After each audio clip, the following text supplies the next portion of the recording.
අද අපි කතා කරන්නේ වෙබ් ප්‍රෝග්‍රෑමින් යන සබ්ජෙක්ට් එක දාලා අපි හදන ස්කිල්ෂොප් කියන වෙබ් ප්‍රොජෙක්ට් එකේ 10 වෙනි වීඩියෝ එක ගැන.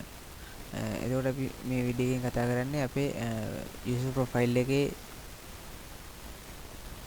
ඩිසයින් එක ගැන.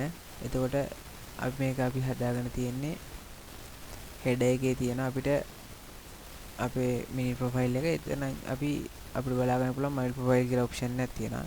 drop down එකෙන් ආවට පස්සේ අපිට බලා ගන්න පුළුවන් මෙතන අපි my profile කියලා වෙනම page එකක් හදාගෙන තියෙනවා. ඊට පස්සේ මෙතන අපේ header එක දාගෙන තියෙනවා my profile කියලා.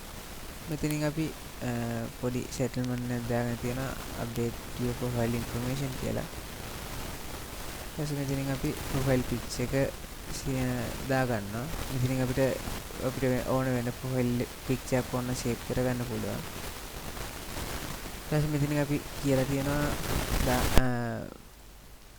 support කරන images සහ support කරන image එකේ size එක. මෙතනින් අපි user එක ගන්න basic information ටික අරගෙන තියෙනවා. ඒ කියන්නේ first name, last name, email address අපි sign in වෙනකොට ගන්න information ටික අපි මෙතනට ගන්නවා.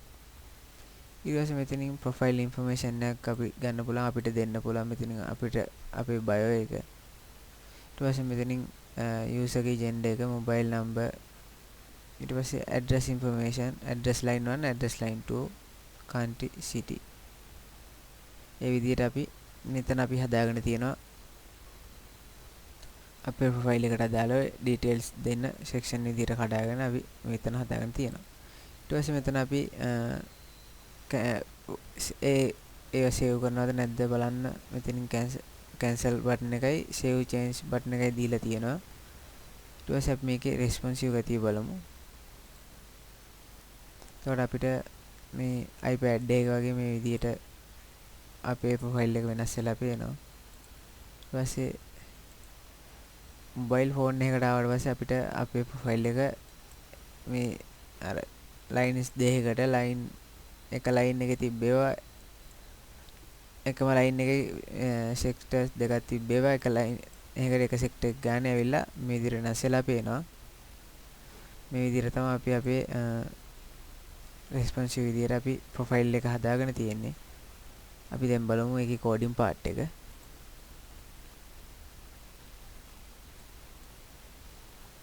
අපි උඩින්ම header එක රික්වයර්ඩ් කරන් තියෙනවා. ඊට පස්සේ අපි මේකේ කෝඩින් පාර්ට් එකේ ඉතුරු කොටස් ටික අපි වෙනම කතා කරනවා අප්ඩේට් එක කරද්දී. නිකන් ඩිසයින් එක විතරයි අපි මේ වීඩියෝ එකේදී කතා කරන්නේ. මෙතනින් අපි බේසික් ඉන්ෆර්මේෂන් ගන්න ඒ කොටස් ටික අරන් තියෙනවා. ඊට පස්සේ මෙතනින් අපි එයාගේ first name එක, last name එක, email එකට අදාළව div ටිකක් insert කරන් තියෙනවා. අපි ඒ details ටික database එකේ search එකෙන් අපි මේ පැත්තට අරගන්නවා, echo කරගන්නවා. ඊට පස්සේ මෙතනින් අපි profile information section එකට අදාළව අපි profile එකේ information update කරන්න user ට දෙන part එක දීලා තියෙනවා.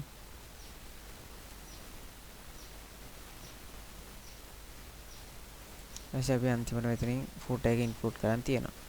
අපි මේ විදිහට තමයි අපේ profile එකට අදාළ design එක හදන් තියෙන්නේ. මේකේ coding advanced coding පැත්ත අපි තවත් විදිහකින් කතා කරමු. Thank you.